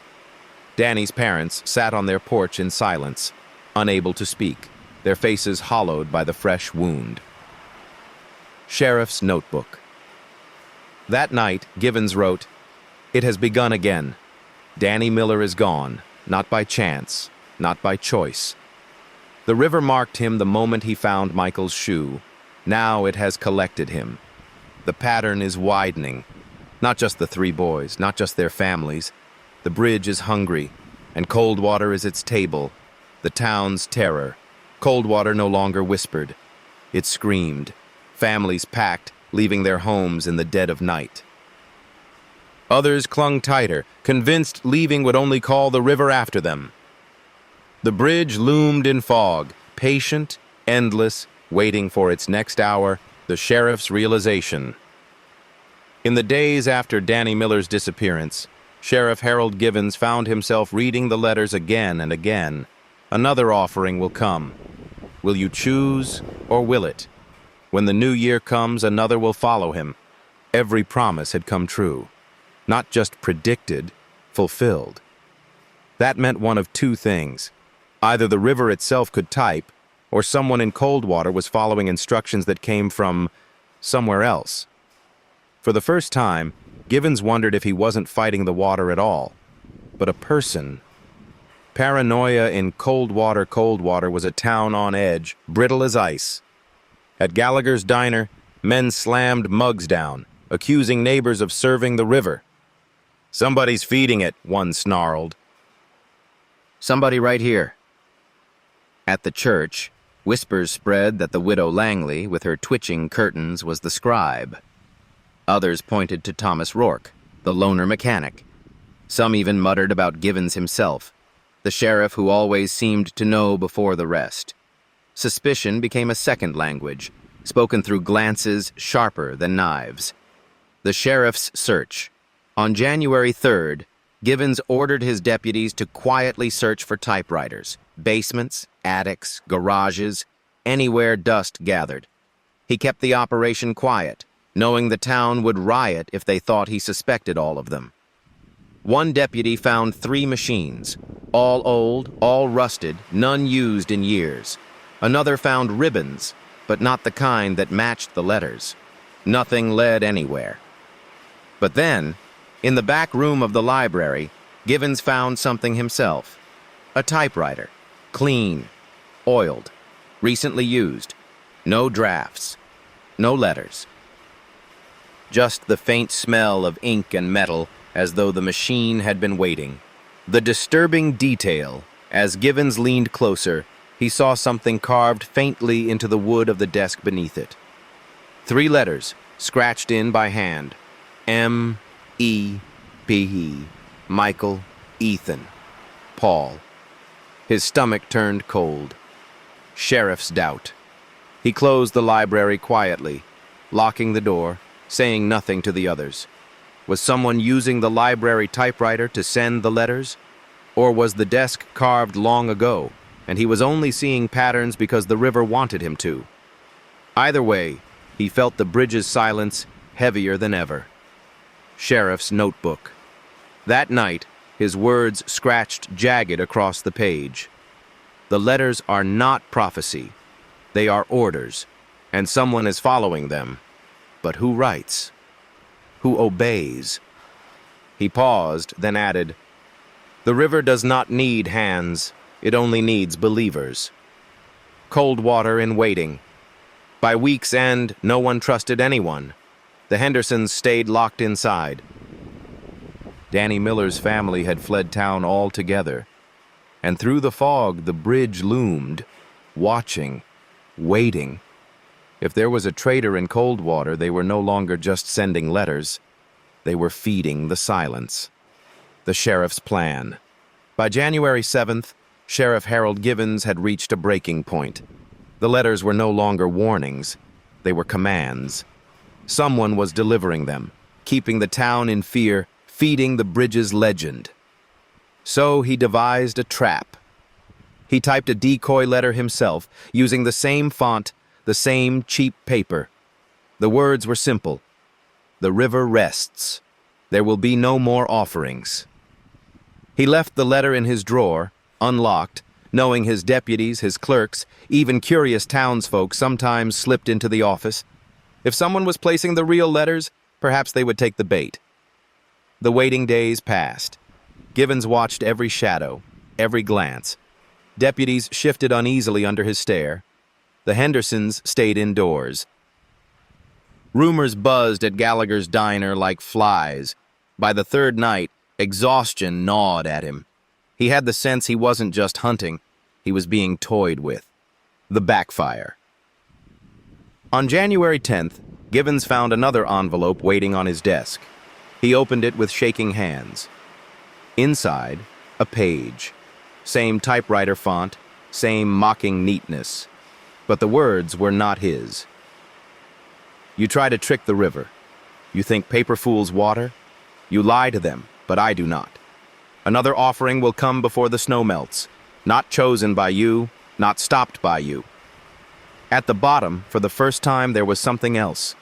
A smear of damp, as though the page had been pressed into wet ground before delivered. The paper smelled faintly of river water. Sheriff's fury. Givens slammed his fist against the desk hard enough to rattle the windows. He had thought he was clever, thought he could outwit whoever was behind the letters. But the reply had come too quickly, too precisely. The trap had not caught the writer. It had exposed the sheriff. The town's fear. When word of the new letter leaked, Coldwater recoiled. "They know," someone muttered in the diner. "They know the sheriff tried to stop it. And the river punished him," another said. The idea spread. You couldn't fight the river. You couldn't trick it, bargain with it, or defy it. Every attempt only brought more wrath. Parents pulled children closer. Teenagers stopped daring each other near the bridge. Even the loudest skeptics grew quiet. Sheriff's notebook. That night, Givens wrote, "The river is not fooled. The writer is not fooled. My trap failed. The water knows more than I do, always one step ahead. Another offering before the snow melts. That gives me weeks, maybe less." He paused, then added, "I thought I was the hunter, but I am already in the trap." Coldwater in silence. Snow fell heavy that night, blanketing the town, muting the world. But the silence wasn't peaceful. It pressed against windows, seeped through cracks, filled lungs with dread. The bridge stood buried in fog, rails iced over, waiting for the thaw. And everyone in Coldwater wondered, who would be the next offering? The sheriff's routine. Shattered. Sheriff Harold Givens had lived in the same clapboard house on the edge of Coldwater for 30 years. Its porch sagged, its pipes groaned in winter, but it was steady. A place untouched by the chaos that had swallowed the town. Until January 15th. That morning, he stepped onto his porch to find an envelope nailed to the wood, the paper damp from frost. His blood ran cold. The letter. He tore it free with shaking hands. You offer watches. You lie with paper. Now the river will take closer to you. Before the snow melts, your bloodline will learn the silence. The bridge chooses. For a moment he thought his knees might give. He lived alone, widowed, no children, but he had a sister across town, nieces, nephews. The letter hadn't just threatened him. It had widened the circle. Sheriff's rage. He stormed into the office, letter crumpled in his fist. Deputies looked up, startled, as he slammed it on the desk. "This isn't the river," he barked. "This is someone in this town. Someone who knows where I live, who wants me broken. And I swear to God I will find them." But even as his voice thundered, a deputy whispered, "Or maybe the river just knows where we all live." The words cut deeper than any accusation. The town reacts. When the story spread, as all stories did, Coldwater turned its eyes on the sheriff. "He's marked now," they whispered at Gallagher's diner. "If the river can reach his porch, it can reach any of us." Some took comfort in the thought, if even the sheriff was chosen, maybe their families were safer. Others panicked, convinced it meant no one was untouchable. Trust in Givens, already fragile, began to fray completely. The sheriff's fear. That night, Givens sat alone in his living room, shotgun across his lap. The letter spread on the table before him. The house creaked with winter cold, the clock ticking too loudly. Every gust of wind outside felt like footsteps. Every crack in the wood sounded like a knock. He whispered to himself, voice breaking, "Not my family. Not them. Take me instead." But the river didn't answer. Sheriff's notebook. Later, his handwriting jagged with fatigue. "The bridge has turned its eye on me, or the writer has. Either way, the circle is closing. They've named my bloodline. The next offering is mine to lose." He hesitated, then scrawled in the margin, "Perhaps that's the point. To leave me nothing to protect, but the silence itself." Coldwater sleeps uneasy. That night, a neighbor swore he saw blue light flickering faintly in the sheriff's yard, as though the river's glow had wandered from its banks. No one else dared look. The last letter. January 21st. Sheriff Harold Givens found the final envelope not at his office, not on his porch, but nailed to the guardrail at the very center of Coldwater Bridge. The page inside was wet, the ink smudged but legible. "You have carried their names. You have carried their fragments. Now carry the silence yourself. The river waits. The bridge has chosen. No date, no warning, just inevitability." The sheriff's choice. He stood alone on the bridge that night, snow swirling around him, the river black and patient below. In his breast pocket were the other letters, folded and creased. In the evidence room sat the relics. Michael's shoe, his jersey, Paul's watch, Ethan's notebook. Danny Miller's name now whispered among them. Everything pointed here, always here. He pressed his hand against the cold rail and whispered, "If it ends with me, let it end." The witnesses. A handful of townsfolk swore they saw him there, a dark figure standing against the glow of the floodlights. Some claimed he shouted into the wind. Others said he only bowed his head. Then, just past midnight, the lights flickered. A ripple passed through the river, glowing faintly blue. When the lamps steadied again, the sheriff was gone. No splash was heard, no body found, only silence.